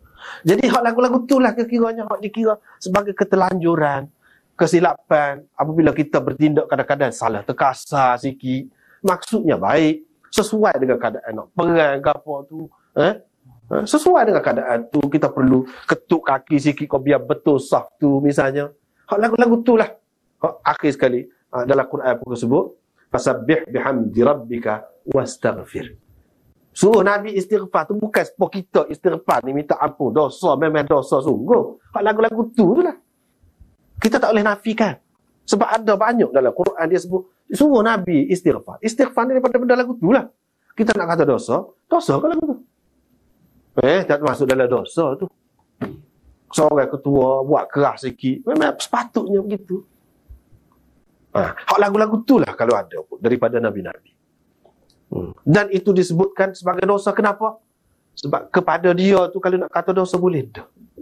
Walaupun kepada orang lain sebenarnya dari segi syariat umum tidak dosa tu. Kepada dia, oleh kerana nak jaga kesucian dia, hak secara tu pun disebut sebagai dosa juga. Sebab itu sebut perkataan dzam. Inilah yang dikatakan hasanatul abrar, sayyiatul muqarrabin. Hak baik bagi orang biasa, orang-orang baik ni, bagi orang yang hampir dengan Allah, masih lagi tak baik lagi. Dia kena lebih tinggi lagi, hak dia. Kena lebih tinggi lagi, lebih istimewa lagi. Ini jawapan yang ketiga. Jawapan yang keempat. Dia kata begini. Ini pendapat yang keempat. Dia kata orang-orang yang sentiasa musyahadah. Yang ni nampak Allah SWT. nampak dalam arti kata Allah SWT duduk tengok dia, semua lah. Serba salah jadi. Kita ni pasal kita tak ingat gitu, tak sedar gitu, sedap ni. Sebab itulah litah. Kita kata lampu merah pun litah. Sebab kita kata orang tak nak tengok. Lepas tu kalau boleh sekat lepas tu pula dia kata litah. Litah, lampu merah kena ni lah kita. Kalau tidak kita berasa banyak kadang kita berasa tak ada apa. Tak ada orang tengok. Setara ada orang tengok tu kita boleh buat lagi. Allah SWT ni biasanya umumnya tidak gitu. Orang berasa tak nampak lah kira-kira. Walaupun kata Allah Maha melihat. Itu dari segi akidah. Dari segi perbuatan tu. Kadang-kadang tidak begitu. Cuba kita tengok keadaan orang-orang seperti Nabi ni lagu mana. Sentiasa dia nampak Allah SWT. Sedar betul-betul. Ingat molek Allah SWT duk tengok semua dia. Banyak perkara kadang-kadang yang kita buat dalam dunia ni walaupun halal, walaupun dari segi syariatnya masyru', memang dibenarkan, tetapi kadang-kadang nampak kebodohan tu. Walaupun itu tuntutan semula jadi manusia ni, tapi nampak kebodohan, nampak hinanya kita, rendahnya kita. Ketika tu tak berasa malu kepada Tuhan. Tuhan duduk tengok semua. Macam mana kita nak duduk dalam keadaan tu? Misalnya kita berkahwin, duduk sekali dengan isteri, tidur sekali dengan isteri. Itu kalau kita perhatikan dari satu segi kan, semula jadi manusia sebagai binatang. Binatang-binatang lain pula gitu juga. Maknanya kita turun diri kita ke peringkat tu. Maka supaya lain-lain juga pergi buat benda-benda serupa dengan orang ramai. Ada setengah-setengah tu mana memang memalukan. Sebab tu sama-sama kita pun kita tidak buat depan orang. Kita pergi buang air tempat yang tersembunyi. Mana kalau depan orang kita tidak akan bertelanjang sama sekali. Kita kata orang tak nampak. Memanglah orang tak nampak. Allah SWT memang dia juga yang membenarkan kita pergi buang air, kita kahwin apa. Tetapi kadang-kadang dia berasa serba salah. Di satu pihak nak jaga hubungan dia dengan Allah SWT. Di satu pihak nak jaga perintah Allah SWT, suruh buat benda tu sebagai sunnah dia. Kalau tidak, orang akan berasa nak berapat dengan Tuhan ni tak boleh menikah lah. Sebab Nabi pun tak menikah. Pula orang akan kata lagu tu pula. Dia nak ajar syariat ni. Biar orang tidak ragu-ragu tentang kahwin, tentang makan, minum apa ni. Tak ragu-ragu. Makan hak sedap misalnya. Ayam kau, kambing kau makan. Padahal kalau nak kira itu dunia. Orang biasa, orang hak mewah dia buat benda lagu tu. Dia berasa serba salah di situ. Hati dia tu. Jadi hak serba salah, dia terpaksa buat dalam keadaan dia berasa bersalah. Tak apa tu. Hak itulah yang dikatakan Allah SWT ampunkan itu. Hak dia berasa bersalah. Sebenarnya tak ada salah. Tak ada salah. Lewat hak ni pun tak habis ni. Jawapan yang kelima kita berhabis ni lah sikit. Jawapan yang kelima ni iaitu hak ni peristiharan daripada Allah SWT. Nak ceritanya Nabi tak serusing. Daripada dunia lagi rakyat dah dia dihapuskan. Hak dulu dan hak kemudian. Sebab apa Nabi-Nabi lain daripada masyarakat, apabila orang dia minta dengan Tuhan, biar selesaikan masalah daripada masyarakat, hak tu kata aku ada salah. Hak dia kata aku ada salah. Pergilah jumpa dengan hak tu. Kan kita tahu apa tu. Nabi Muhammad SAW pun mungkin sebagai manusia, dia ada berasa salah silap gini, mungkin dia akan mengadu gitu juga. Jadi untuk menghapuskan hal ni, Allah SWT ijtihad dulu lagi dalam dunia. Supaya di akhirat nanti bila orang suruh pergi kepada dia, dia jangan dolak-dalik, jangan kata begini, jangan kata beginilah. Sebab Allah SWT sudah hapus dah segala-galanya. Kalau ada pun. Jadi kamu teruslah minta syafaat dengan Allah SWT biar selesaikan umat di situ. Ini maksud liyaghfir laka Allahu ma taqaddama min dhanbi. Ini maksudnya. Yang keenam, maksud dzam di sini, apa yang kita kata dosa itu bukan dosa, tetapi kesilapan dalam ijtihad. Kesilapan dalam ijtihad. Mungkin Nabi dia ijtihad dalam suatu perkara tak betul. Kalau tak betul tu, boleh jadi orang akan jadi salah faham. Waktu Allah SWT tak kira. Allah SWT tak kira. Ada orang nak kahwin pokok kurma, Nabi SAW tak bagi mula-mula. Lepas tu orang petuk dia, tak jadi pokok tu. Tak subur molek buah dia. Lepas tu ada sahabat kata, sebenarnya kalau buat gini-gini, kenapa kamu tak royak gitu? Dia kata. Lepas tu buat memang subur molek. Maknanya silap lah tu. Ini contoh kepada kita nak cerita dalam hal dunia ni kita boleh buat tak apa, tidak ikut dia pun. Tak apa, tak ikut dia pun. Jadi dari satu segi nampak silap dia. Itu orang panggil khata' ijtihadi. Khata' ijtihadi itulah yang digambarkan di sini dengan dzam. Sebenarnya bukan dosa, sebab benda tu tak ada kait dengan agama, tak ada kait dengan agama.